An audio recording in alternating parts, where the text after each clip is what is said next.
Hi, everybody. I'm Shannon. I'm Jason, and we're the Shibaguyz. My pronouns are they, them. Mine are he, him. And we are here today with, where's he going to be? He's going to be right up there. There, up here above us. We are here today speaking with the very understated and demure Quayln Stark. Quayln, why don't you introduce yourself, tell us where you're from, and tell us your pronouns. Yes, my name is Quayln Stark. I am from Kilgore, Texas, and my pronouns are he, him. And I am a all-around fiber arts designer. I focus mainly on knitting, crochet, and sewing, but I dabble in any type of fiber arts. So that is what I do for my job. I do mostly pattern design, but I also do some one-off pieces as well. Awesome. So you're a dabbler. A dabbler. I'm a dabbler. but you're a serious dabbler. Like the stuff that you do is not like you start out with like these little experiments. I'll see, I'll get a text or something, or he's experimenting this thing, and the next thing you know, he's got like that coat on.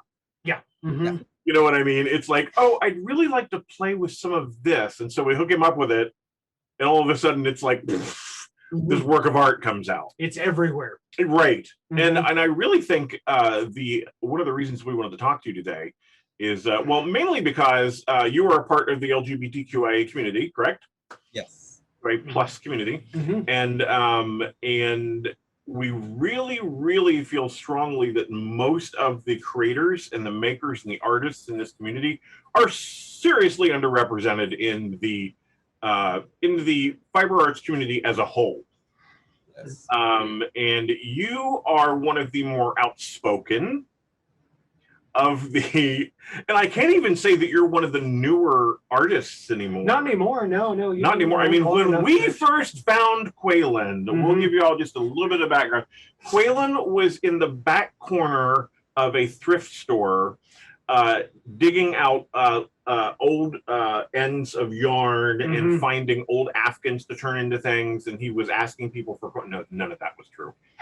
I was in the thrift stores looking for yarn, though. How do you don't do that? I was going to say, none of us are above that. No. And you do a lot of that sort of thing. Like, you don't always like go for the big name stuff. You don't go for. I feel like a lot of the things that you do, you use materials that are very accessible, but of high quality. Yes. And if you do use something that you feel like is accessible, you test it out. If it's crap, you let people know. So some of the things that you bring that we wanted to talk to you about today, and I hope that you'll expound upon here, is just that. How your artwork, in one way, is way out there, but on the other hand is so accessible that people like look at it and relate to it and understand it. Well, he doesn't always understand it, but I barely understand me. He's a little bit like this. They know that it's like something. I am not a square. No, you're not at all. But we really wanted you to talk about your work. Yes, your shirt's wild. We really wanted you to talk about your work and kind of where you started, what your initial interests were. Let's just start with that then. I don't want to say, like, where did baby Quayln decide to become this? Where did you decide to start making things, right? Yeah. So I've always been into crafting in general. Since I was very, very young. Like, some of my first memories are hand stitching on paper plates with my great grandma. And so I've always had that inkling of wanting to do things with fiber arts. I started mostly with hand sewing and that sort of thing. And in freshman year of high school, I had a bit of time whenever we had moved from West Texas to East Texas, where I wasn't doing anything. I didn't have any friends. We had moved during the summer, so I couldn't meet new people. So I grabbed some yarn and a hook, and I started from there, started crocheting, and it took off in high school. I started doing lots of granny squares and like single crochet hats, double crochet scarves, that kind of thing. And that was pretty much all that I did in high school. It never became like a social kind of thing for the fiber arts. It was always just a personal this is what I do for fun. This is a little hobby of mine. And in freshman year of college, I decided that I was going to make it big by selling some handmade crochet hats on Etsy. Of course, everybody, of course. I was going to be a millionaire and like That's how it works. and so I started an Instagram account for that. I was like, I have to get serious about this business. And that was 2017. Oh, it does. I know. Yeah, that was like 2017, I think. And then I started using the hashtags for like crochet, hashtag knitting, whatever it was. And that's whenever I really found the social side of everything. And I was like, oh my goodness, other people do these too. And it's a big deal on the internet. And you know, the community is very niche, but on the same token, it's a really like thriving community that's always growing. So once I found the social side of things, I really wanted to share what I was doing. And because of that, I think my crochet really like blew up in terms of my talent, my skill level, pretty much overnight. I started reading patterns because I really wanted to make these intricate patterns so I could show my friends on Instagram. And once I started reading the patterns, I was like, oh, well, I can read these patterns. It's pretty easy for me to do. Once you get the hang of it, it really is like another language whenever you're first learning it. But once you get the hang of it, you can easily write them. So I started designing the patterns very quickly after that. This all happened within the span of a month or two. Right. And I started doing crochet cable work. Was my very first pattern. Was a really intricate crochet cable scarf. And I'm glad that I did it like that, where it was like this super detailed pattern was my very first one, because it definitely prepared me for down the line actually doing other stuff. And I got a really good reception from that pattern. And after that, at my very first pattern, I was like, okay, obviously I can write patterns. You were a millionaire after that, right? Yes. That was it. That was it. Now I'm sitting in my mansion right now. And now, obviously. Yeah. And so after that, I was like, okay, now that I've written a pattern, I can obviously start working with all these big name yarn companies. Let me go ahead and email them, hey, I'm Quayln, I'm a pattern designer. Like, let me design some patterns for you, blah, blah, blah, sent. And it was crazy, but Red Heart actually contacted me right off the bat after my very first pattern. And they'd emailed me that they did want to work with me. So I started designing for Red Heart right after that. And I was the youngest pattern designer that they've had. I was 19, I believe. And yeah, that was a good 2 years that I did Red Heart patterns. But after I got Red Heart, it was easy to get into like magazines and that sort of thing once I had them established that they were working with me. Right. And after that, my entire career in the fiber arts really kicked off. I met you guys. Y'all became my mentors, and y'all have helped me so much over the years. I could not be right here right now without you guys. But yeah, that's where it started. You could. And I want to say this: we saw Quayln on social media, that Instagram account that you did, and it was not that cable pattern, was it, Quayln? What was it? I think the very first one that y'all were talking about was a shawl, the Levi Bohem shawl. Yes, which is still one of my favorite pieces you've ever done. It is graphic. It is gorgeous. The construction is kind of join as you go. You don't have to like sit down and do this huge thing all at once. I think it's a brilliant pattern. And the first thing we did was hooked you up with Blue Moon Fiber Arts. Right, yes. With Tina Newton from Blue Moon Fiber Arts and Joanne Bronson from... well, it was Needle Point's West at that point. At the time, a shop in LA, but it became Artisan Space Online. Right. And to work with them, they kind of our clients too, and to work with them to actually get a specialty. Tina created a special set of colors. Yeah, she did 2 kits. Yeah. Kits for that, and you not only crocheted but knitted. Yes. And let me ask, Quayln, had you knitted before that? Yes, that was my very first dive into knitting. Okay. No, I mean, like, did you really know how to knit before that? I had done, I think, one really chunky sock, and that was the only thing ever. And Literally one sock. one sock, that Yeah, was probably it. That was literally, just like, no, I made one sock, Yeah. and that's it. It'll like, you can like wear it as a mitten on one hand or something. Yeah. Well, or if you had broken your other foot, you had to wear a cast. Oh, well, to keep the other one warm. that's a good. But, and then, so the conversation, as I remember it, is saying, hey, if we're going to do a crochet one, we need to do a knit one. And Quayln didn't say, and this encapsulates for me. This is, yeah, definitely. Really you. Mhm. This is so Quayln. Didn't say, oh, I've never really done anything in knitting before. Quayln just said, yeah, sure, I can do that. Do it. And I didn't find out until after, like, I think we were at a show together. Yes. And it had been published. The kits were out. We're selling them at the show. And all of a sudden you're like, no, this is my first knitted project. I'd never done one before. And I just about throttled you. I wanted to kill you because I was like, had I known that, I would have been stressed out the entire time. And you robbed me of that stress.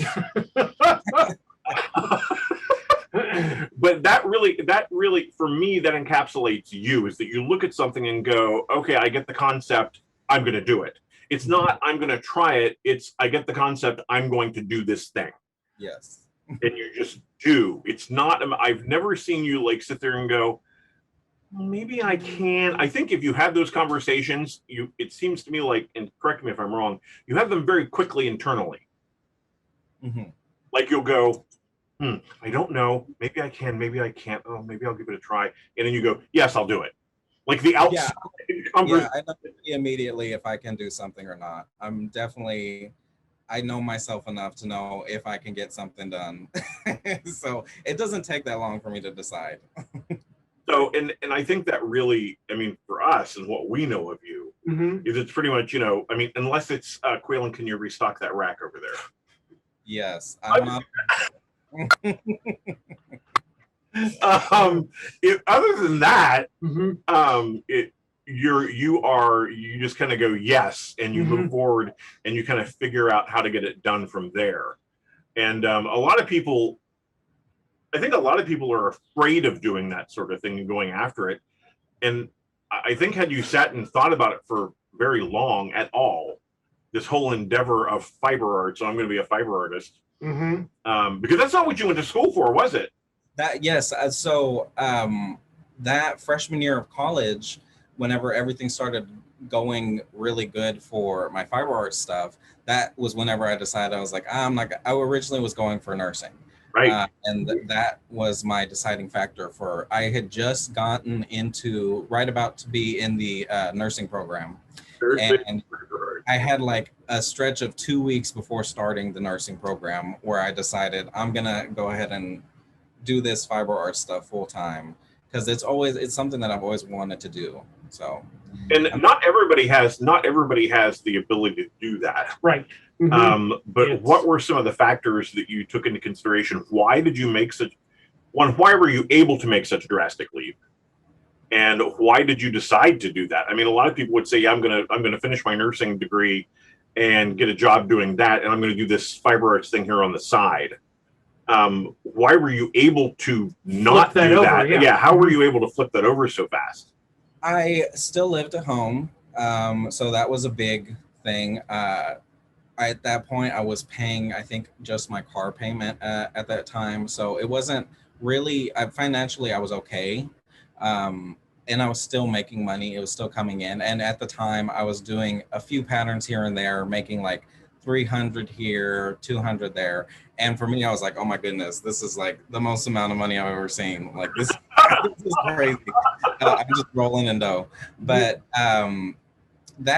so the financial aspect was there.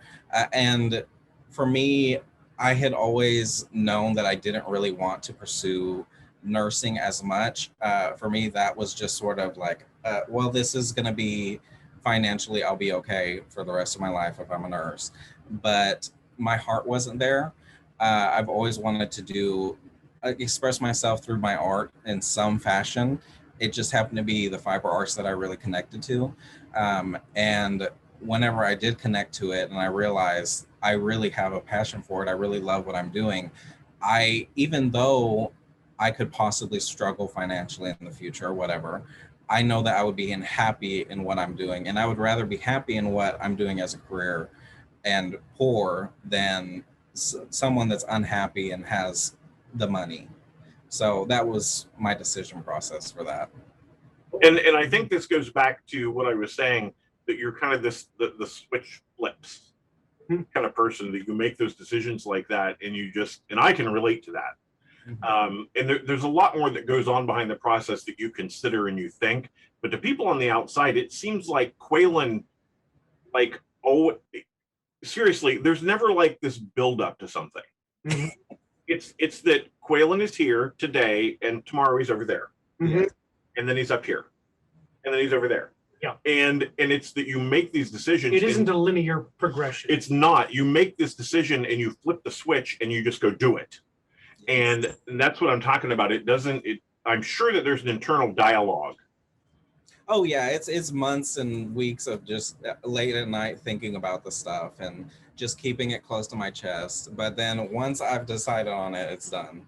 I'm not going back. Yeah. It's to go all in on it. Okay, Yeah. good. And with that, it seems like, what was it? It was back around the holidays. There was another switch that flipped, dear Quayln, because the Quayln that we see in front of us right now is not the Quayln that we met. The Quayln that we met. How old were you? I think I was 19 whenever. I thought you were 19. And how old are you now? 23. That's it. Think about it. Math in my head. It's the second anniversary of his 23rd birthday. Okay. No.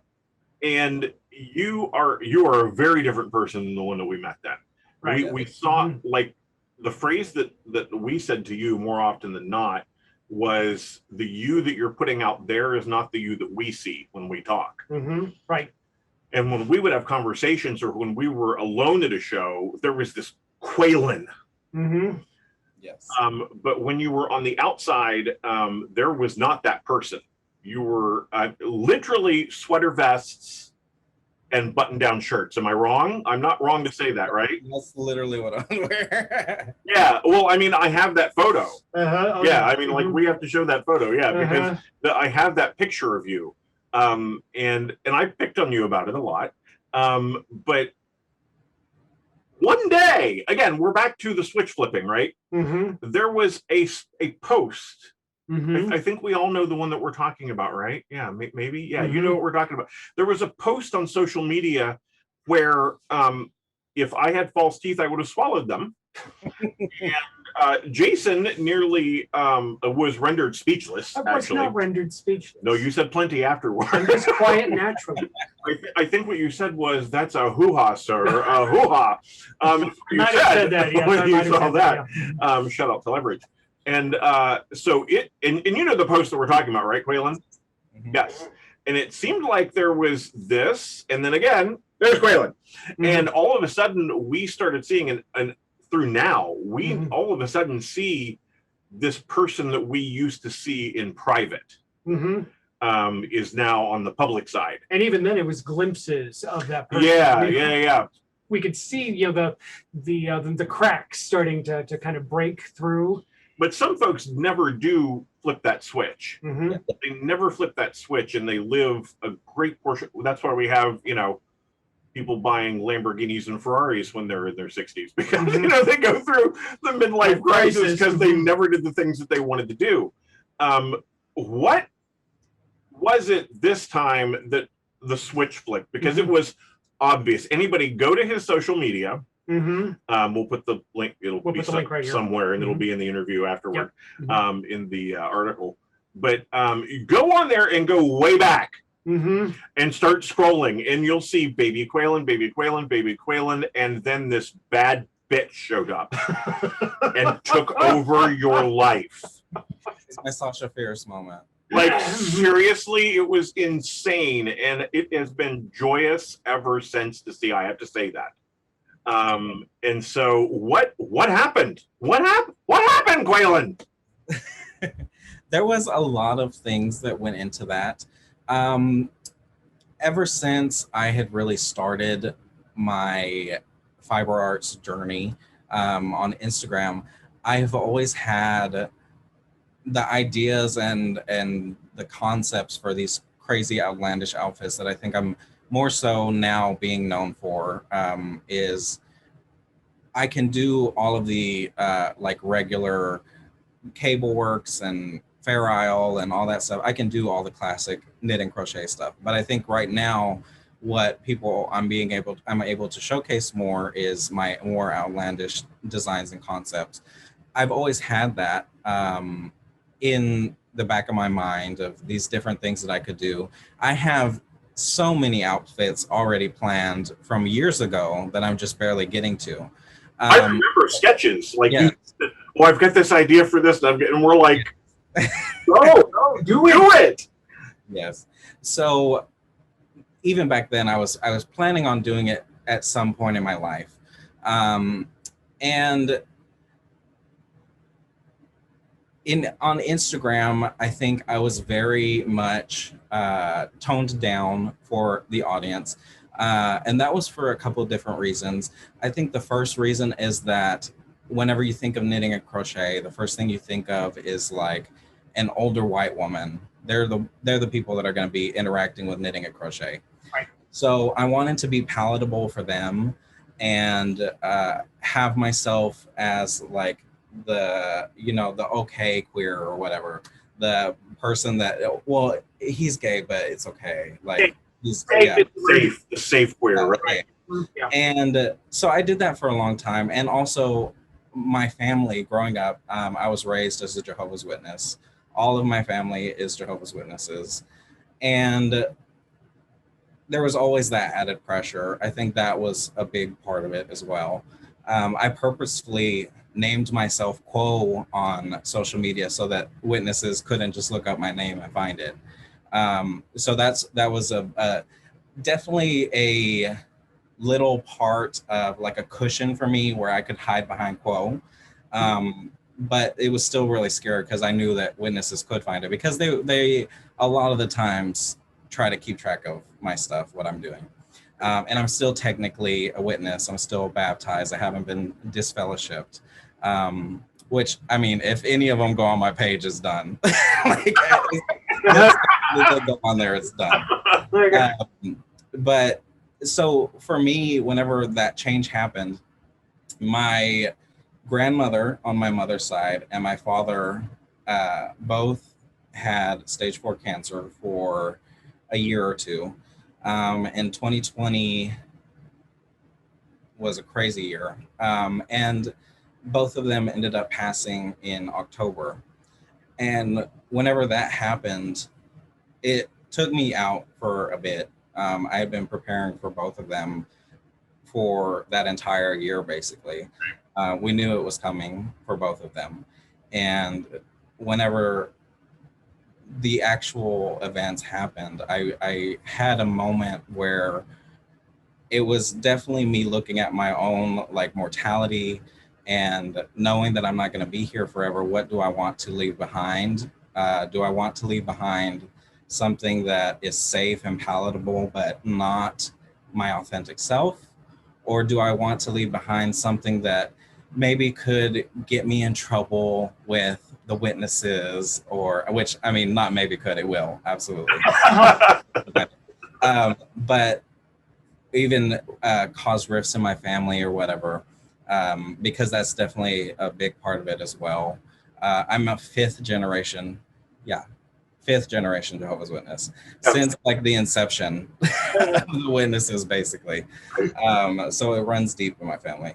But in the end, I decided that I wanted to be myself and I wanted to showcase everything that I could do. I knew that I wouldn't be happy if I stayed doing what I was doing, just putting out the stuff that was safe.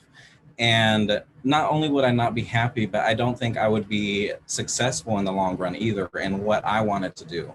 I don't want to be doing like granny square patterns and knitted beanie patterns for the rest of my life. I want to do more of the avant-garde kind of stuff. So I knew that I wouldn't be successful in showcasing any of that stuff if I didn't do that either. So a lot of those things came together at the perfect moment. And I decided, I think the picture that we're all talking about is my Christmas pictures. So I decided that that would be the like announcement to the world. Here I am. This is what I can do. Y'all do not have anything on this. Like, I mean, you did not. I mean, we all know as members of the LGBTQIA community, we are constantly coming out. yes. Right. In different stages, different ways, different parts of ourselves as we grow in our identity sexually and through our gender identity and things like that. We change as we go. You started out, it was pretty, I was like, well, what the hell is he doing now?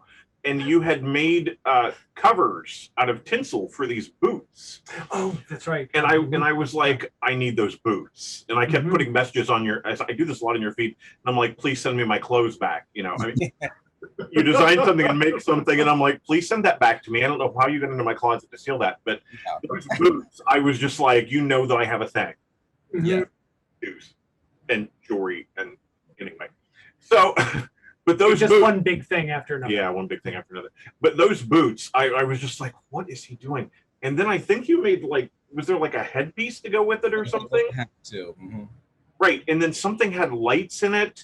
And you kept posting these little snippets of things. And I'm like, what in the hell? What is going on? Is this child up to? And I'm like going, how? And I'm like, these are all going to fit together. And he's going to come out like a giant Christmas tree. And when I tell you that that was an understatement of what happened. Yeah. Because the photo has already been up now a couple times. We're going to put it up big screen right here. You have to. It is you didn't make the dress, right? The dress was the only thing I didn't make. I made everything else. Yeah. Yeah. Well, because you had to cover up with something. But the outfit from head to toe was Christmas tree inspired. Yes. Yes. Would you say that? Yeah. I would say that. Meets like Charlie Brown Christmas tree, the aluminum ones, you know. Meets that meets Megan Thee Stallion. Very that. I think the actual photo of me with the bow was actually directly inspired by Little Kim's photo that she's done in that same pose. Right. Oh, you're right. Right. Okay. Well, you know, I mean, so people like that. Those are a lot of the folks that you look at. Yes. I know Megan Thee Stallion, Little Kim. I'm losing the other ones. Kerouac, Nicki Minaj, Doja Cat, all of them. Yeah. Yeah, people like that. Those are the folks that you admire the way they are. Yes. And all of them are very out there. They're very sexually liberated. I feel like something that we've talked about this personally before. The LGBTQIA plus community has been shamed for expressing our sexuality for so long, and the sexual nature of what we do. That's by the fiber arts community, that's by the church, that's by social pressures, that's by morals, all that sort of thing. So that when someone does start doing that, they get slut shamed, you know, and that's kind of the nicest thing that happens to them. Yeah. And you went from the vests, sweater vests, and cabled scarves to Little Kim Christmas tree. Yes. Yes. And doing a Christmas tree too within drag was definitely a statement for, I would say politically, but also like religiously. So the witnesses are notoriously homophobic and misogynistic, and also do not celebrate any holidays. So I knew that if I was going to fun religion. Yeah. If I was going to really like say, hey, this is who I am, I didn't want to do it a little half-hearted, like, oh yeah, this is me, look at my eyeshadow. I wanted it to be really like a statement, like, I don't care. You don't hold any power over me anymore. This is who I am. And also, I look good as a Christmas tree. Like, I'm not saying no. I'm Yeah. not saying no. I mean, Like, it is.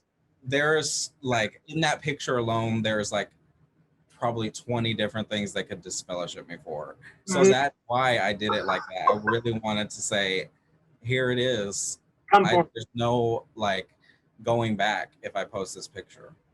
It was your Footloose dance move. Right. Yeah. You know, Footloose the movie. It was your Footloose dance breakout. Yeah. Okay, maybe not. Maybe not. But it really it seems like you're, and not just that statement, but your feed as we go through it, you're outspoken when it comes to issues in the fiber arts community and in the world at large. You've done some you did a set of patches for Pride Month, which at the time of this recording, it is July. It is July 2021. So we just came out of Pride Month, and you did a set of patches of all the Pride flags. Yes. That was all as many as I could, because there's like a million. So. He sent us this text that said, I keep slipping off the end of my stool and my shoes are slipping. So when you see me do that, that's what's happened.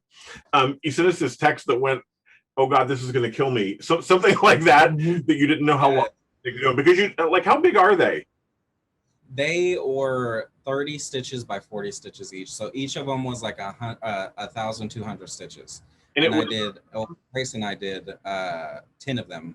So I think I did 6 or 7 patches myself. And they were all cross stitch. Yeah, this is all cross. Yes, they were all cross stitch, and they were in the colors of the different Pride flags. Yes. From the different communities in the LGBTQIA community. And so there's that. But you also, I mean, I believe that there's one that you got in trouble for. There was a patch you made. There's a commentary about 2020, I think, maybe. Oh yes. So that one, so that was, I think, my very first patch that I did was a song. Can we cuss on here? I don't. Oh yes, sure.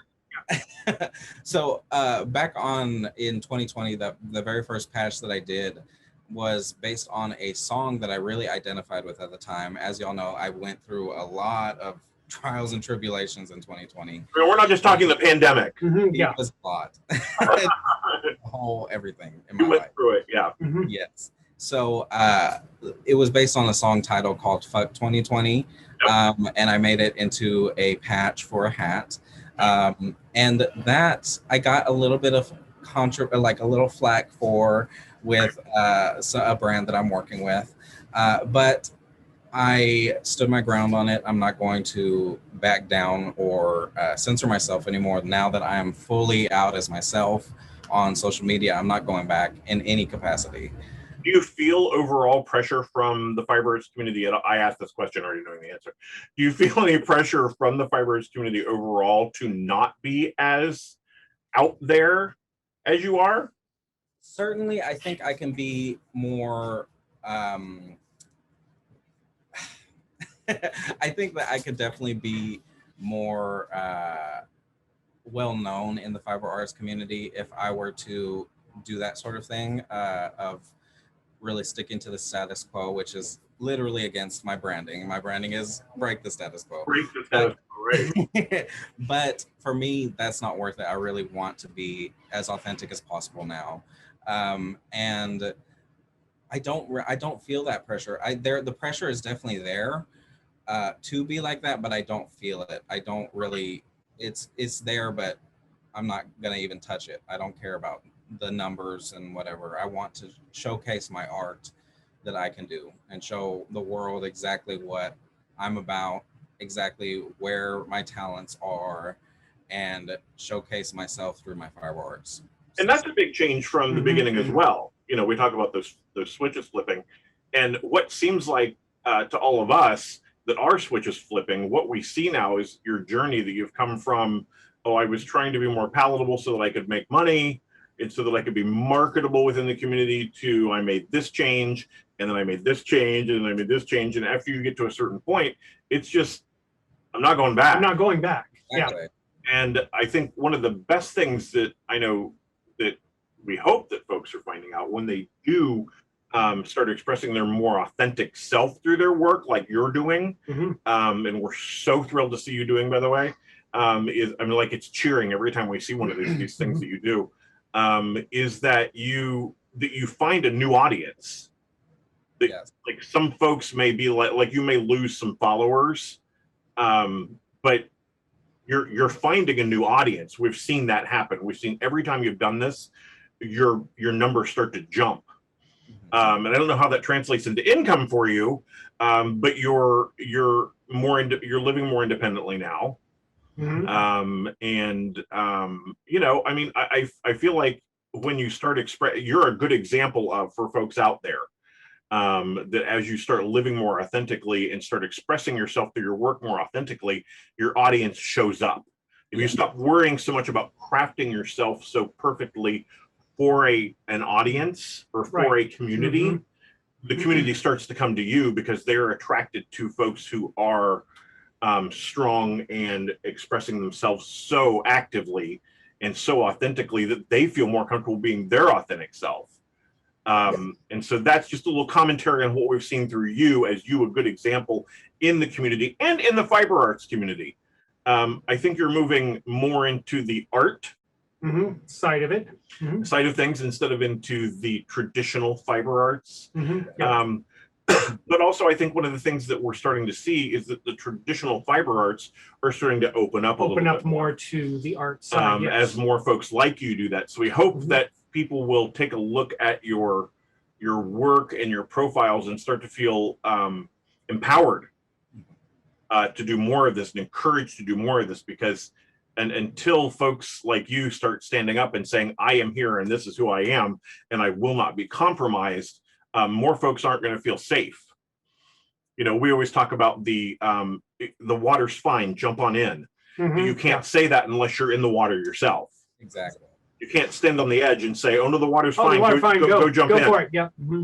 You know, but you are literally up to here in the water, going, "No, it's good. Come on, it's fun." And that sort of being out there and expressing yourself. And I don't think you ever sat back once and thought, "Oh, I want to do that" either. Correct?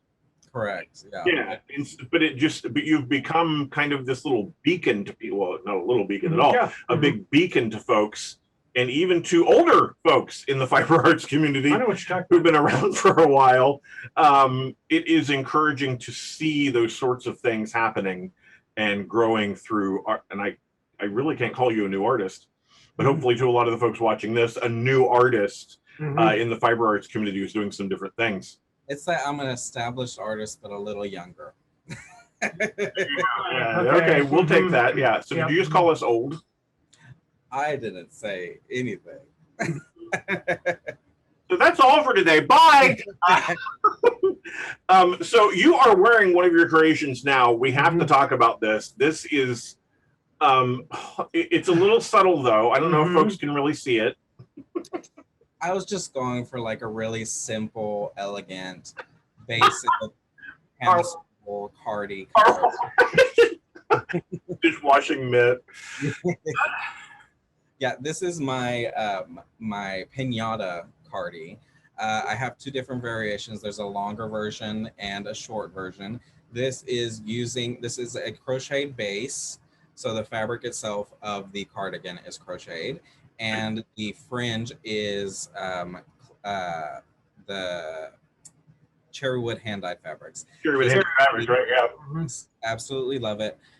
This is the 12-step medium rainbow, and I think uses half a yard each of these different colors. It worked out perfectly. Yeah.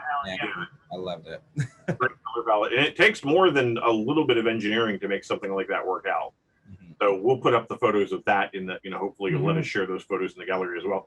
And that is one of your pieces that you actually created for a pattern. Yes. There's a pattern for this coming out. Yes. So go ahead. There's a few different, I approach my income in a few different ways. So for my bread and butter, like this is gonna get my bills paid. I do the traditional stuff. I do a lot of pattern design for different companies, for magazines, for yarn companies, for that kind of stuff. Those are what pays my bills. Well, you do tutorials for Clover, Yes, I do. right? For Clover, you do a lot of tutorials for them and little things for them. I'm doing more video tutorials for different places, and that is so my inspiration for those sorts of things come from keeping things simple and accessible for beginners, and really easy shaping and that kind of thing. I'm really inspired by geometry whenever I do the patterns based on, like, if they want a cowl or whatever, it's going to be more geometrical in the design. And that's just, I think of that more so as the business side, where this is what I have to do to get my bills paid, that sort of thing. And then my personal patterns is where I can get a little more crazy, do this kind of stuff. I don't see a yarn brand picking this up anytime soon. But that's where I really find that I'm inspired. I come from the house of like Machino or Betsy Johnson, where they're really inspired by the same kind of stuff that I'm inspired by. It's everyday objects, but turned into fashion. Sure. You see that in the Christmas tree, of course. I did a There's going to be a pattern for the Christmas tree dress, right? No, I'm kidding. Maybe next year I have an idea. But that's the point. A lot of what you're creating and a lot of the moment, you're creating more moments than patterns a lot of times. Yes. Yeah. And I do want to say that what I see as the most important part of your work are these moments that you're creating. Yes. It's not trying to sell a pattern. It's not, here's my new book, here's my new yarn line here.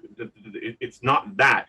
It's these moments using your knowledge of fiber arts, sewing, everything blended together to make these moments that are not necessarily, oh, we're going to get the pattern for this. So there's no pattern for it. I just did this because it's me. Yeah. And I just want to do this thing. And you're doing a lot more of that. And that's where I say that you've gone more into the art side of things, where you're creating these moments using fiber arts as your base. And I think that's where a lot of folks don't have time. Right. And don't take the time to do that. I know for years, and I know you felt this too, and correct me if I'm wrong, but for years we were tied down just with the idea that we had to produce enough just to live, pay the bills. Right. To live day to day, we had to do certain things. Right. And so once we got out from underneath that a little bit and started creating a more sustainable income model like you have done for you, which is different for all of us, then you started this freedom. Not only were you freed up in your heart and in your mind from all these things that happened to you and all these things that were holding you literally in a grip like this, but you also just started kind of getting this vibe of, I'm going to create what I feel like creating today. And if there's no pattern out of it, there's no pattern. There's no pattern. And it's just, you create these moments. And I think those are important. I think they are more impactful sometimes than even like some of your patterns I look at and I'm like going, damn, he's got skills. I mean, you went from, I learned how to knit so I could do that. So I could release the knit version of the pattern. Yeah. To, I think like your last, there was a really simple sweater pattern that you did that I was just impressed with and I sent you a text about it. Which one was it? It's one of your latest. Esme half zip sweater. I did that for I Like Knitting magazine. It was it was simple, it was accessible. And you talk about for beginning makers, that was a crochet piece. And it's not just, or was it knitted? That one was knitted, yeah. This sweater was knitted. It's not just for beginning folks. It's for folks who just need to relax into something and make something that technically is very, very good, but is a little more relaxed. And we're seeing a lot more, once you started expressing this side of yourself, your other work became cleaner, not like it was always there, but you started turning out these very clean, very accessible patterns that I think kind of gets slept on a little bit. Yeah. Don't you? I mean, you're like, of course, I think they do. I know. People kind of like don't. I hope that folks will look at both sides of what you do. You have a broad range of not just things that you create, from cross stitch to sewing. You made a feed sack gown, a formal gown for your sister. As you said, you're from Texas, like you're real from Texas. President of my FFA. And your sister does FFA, and she shows a cow. Yes, she does. Yes, she has a cow. She has a cow, and you made a dress, a gown. That's all there is to it. Yeah, it's definitely a gown. Made out of the feed sacks, and we're talking like modern feed sacks. We're not talking like the fabric ones, the cloth fabric style feed sacks from back in my day.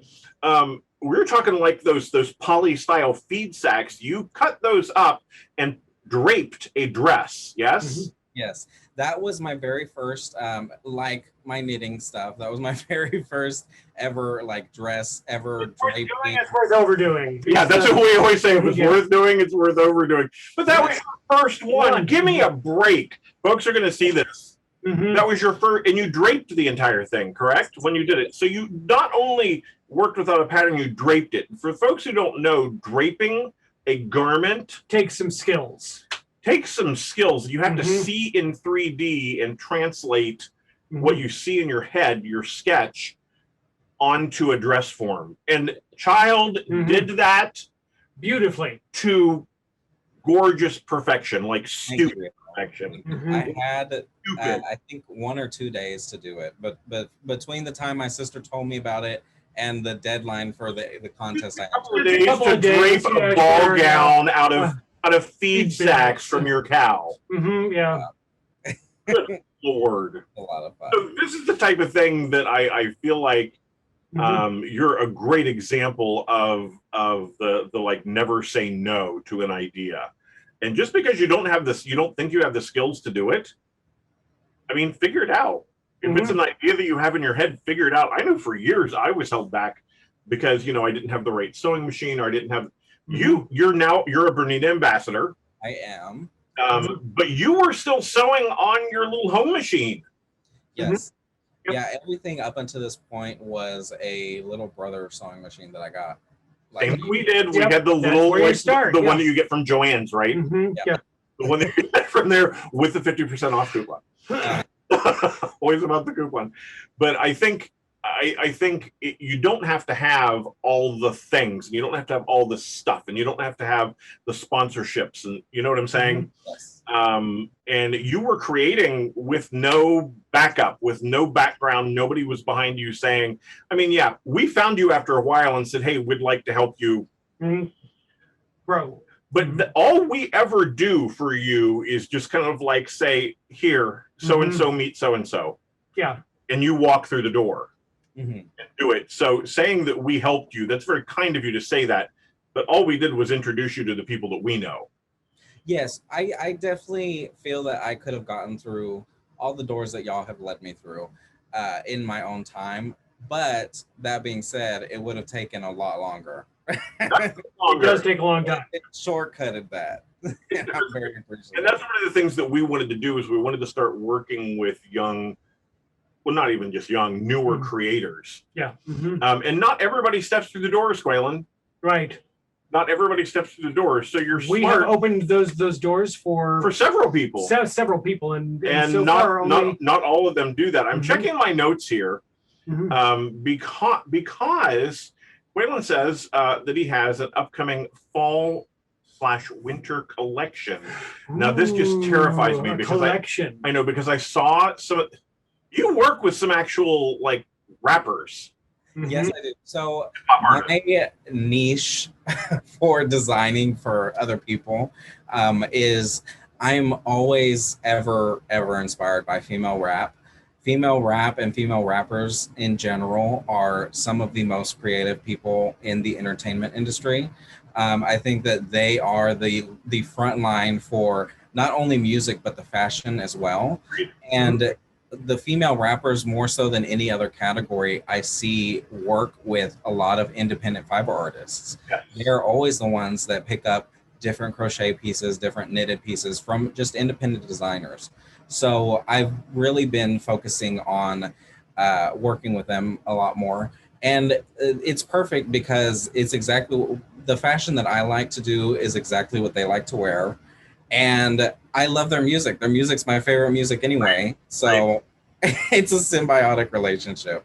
I worked with Tierra Whack, Right. and I made a cat like tie beanie baby sweater for her. And I have a couple other sweaters with her that haven't been released yet. But she was my very first person I worked with. And this upcoming collection, I'm going to be focusing on more of an alternative scene. There's definitely a lot of blending of the scenes. There's a lot of female rappers that are more punk, like Rico Nasty,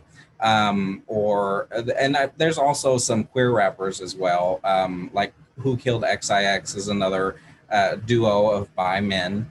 And their kind of style is exactly what I'm going for this collection as well. I'm not going to reveal too much about the collection. I'm definitely going to hold it a little close to my chest at this moment. All but right. I will say that the collection is going to be all different kinds of fiber crafts. It's going to be my most extensive collection yet. I'm doing knitting, crochet, sewing, and cross stitch, and probably a few other ones. I haven't decided on the final ones yet. But it is also going to be focused on a little devilish inspired kind of feel. And I'm really excited about that. I'm really, really excited about that. And now, are these going to be for pattern releases or just moments? It is going to be a little bit of everything. I'm doing patterns. I'm doing one-off pieces that are the moments. And I'm doing some small-scale selling of the pieces, just like 5 or 10 units at a time. Right. And I'll also have different merchandising things, like a hot sauce. Yeah. Why not? Yeah. Of course. Yep. So there's going to be a lot of different things happening. I'm really excited about it. Your daughter. Yes. Oh, I yeah, mean, like, 100%, you yeah. truly are our daughter. Really. I have always wanted to do a hot sauce. I have my own branding on hot sauce. And I mean, the theme of it works perfectly with it. So I had to this time. Oh my God. I look forward to seeing hot that, sauce yeah. with a pattern on the bottle. Like you yeah. open up the label and there's a pattern for something. Mm-hmm. What else do you have going on right now? I know that you talked about, we talked a little bit about your patches, but you have a set of activism patches that you've been doing. Yes, so again, with my upbringing, witnesses are very focused on being as neutral as possible whenever it comes to anything political. They don't vote. They don't say the Pledge of Allegiance. They don't do anything whenever it has to do with a political stance. And a lot of that goes into anything with activism. They don't really do any sort of activism, even if it's not really a political issue. So for so long, I've been raised with this like neutral palette, and they claim that it's neutral, but a lot of the time it leans more conservative. And so in coming into my own, I would say from high school through to now, I've started to become more active in those spaces, and really still learning a lot of different things about the activism and the things that I really identify with. And so in doing that, I'm trying to be more outspoken in the community at large of talking about these issues. And for me, because I'm so fiber art centric, I think the best way that I can do that is through my fiber arts. So I've been focusing for that on making cross stitch patches for like shirts and jackets or wherever you want to put them, of different things that I believe are important. And I offer all of those for free. I have a lot more coming out. I'm just stitching away, trying to get them done as fast as possible.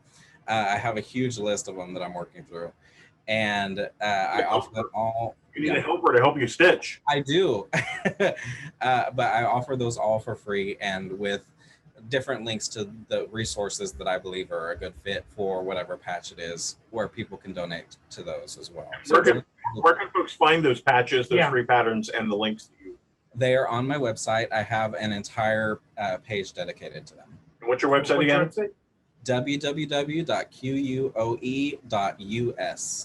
Right. So that's what we will put down in the links down below. Yep. So I think that's most of the stuff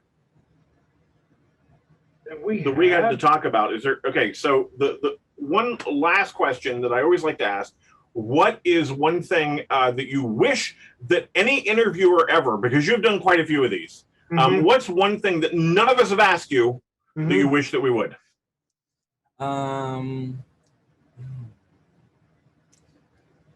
Probably where I got my hair done. That's the question that you want everybody to know about you. So y'all know I did it myself. So Quayln, where did you get your hair done? He did it himself. Hello. There was a process. Like you documented that from, like, we were sitting there watching it on your Instagram stories. I was like, well, that child's going to be bald. He's going to be as bald as you by the time he is done with this. Just like, because it's all, I said, your hair is going to fall out. Like, I kept sending you this text. And it didn't. It's amazing. No, it looks good. This is like 2 or 3 months dye. It has not washed out really, so I'm really glad about that. No, I think probably what I could tell people coming up, I would tell the people that are coming up in the fiber arts industry, they don't have to be LGBTQIA+, but I definitely think it fits more towards them. It's geared more towards them, is to be as authentic as you can. And everybody's situation is different. Sometimes you can't be as authentic as you want to be, but be as authentic as you can at the time. And even if you're worried that you're going to have a bad reaction from that on social media, the people that need to see that are going to find you. Yes. And those people are going to be the most loyal people that you could have. The people that you're catering to, if you're subduing yourself, are fickle. They're going to leave the second that you try something new. I mean, gone. Yeah. Second. And that definitely happened to me. But the second that those people left, a lot more people came in that were a lot more loyal and a lot more caring and a lot more excited about what I was doing. So I would definitely say to just be yourself as much as you can. And also don't be afraid to connect to people. I would never have met you guys if I hadn't emailed y'all. I think I emailed y'all about I wanted to do a book at the time. But none of this would have ever happened if I hadn't reached out to you. Yep. And that happens with a lot of different opportunities that I've had. I would never have had the opportunities that I've been given if I didn't reach out to people. The worst that people can say is no or not respond to you, which I've gotten a lot of too. But and what do you have to lose? Yeah, exactly. If you don't have it in the first place, just ask. And that is, from everything you've talked about all the way through this, you just asked. From your first gig with Red Heart to doing some stuff to, again, you reached out to us and just said, I think it was you asked for advice. You wanted to put together a book. Yep. And we'd done a lot of books. And you were like, how do I do this? And we started talking to you and we were like, so, hey, but what do you think about? That was in like the second email I think y'all sent to me was like, yeah, we can give you some book advice, but do you want us to just mentor you? Or I was like, yeah, I mean, that's preferable. Yeah. So now we come to the rapid fire section of our interview here at Quayln. I'm ready. So here's what it is. We have a list of questions we're going to ask you. You have to answer. You don't get to think about this. If you think about this, you're going to receive an electric shock. through the cable that Race has put onto your body in your sleep that you were not aware of. So you will receive an electric jolt if you take more than 2 seconds to think about each one of those. So are you ready? Yes. All right. Okay, here we go. Okay, you'll need to answer the first answer that comes into your mind. And go. Yellow or green? Green. Dark chocolate or white chocolate? Dark chocolate. Cats or dogs? Ooh, the cats. Kitten heels or stilettos? Obviously stilettos. Mice or men? What was that? Mice or men? Mice. Okay. What you asked? Hard cider or white claw? Oh, hard cider. Up or down? Down. Left or right? Right. Bashful or blush? Blush. Your favorite swear word? Oh. Quick. Bastard. Okay. So, what profession other than your own would you like to attempt? Rapping. Like totally, Okay, well, like, yeah, okay. like that just came out. Now this one is very important. Okay. The house is on fire, but everyone is safely out. The pets are safely out, and all the wallets and cash are safe.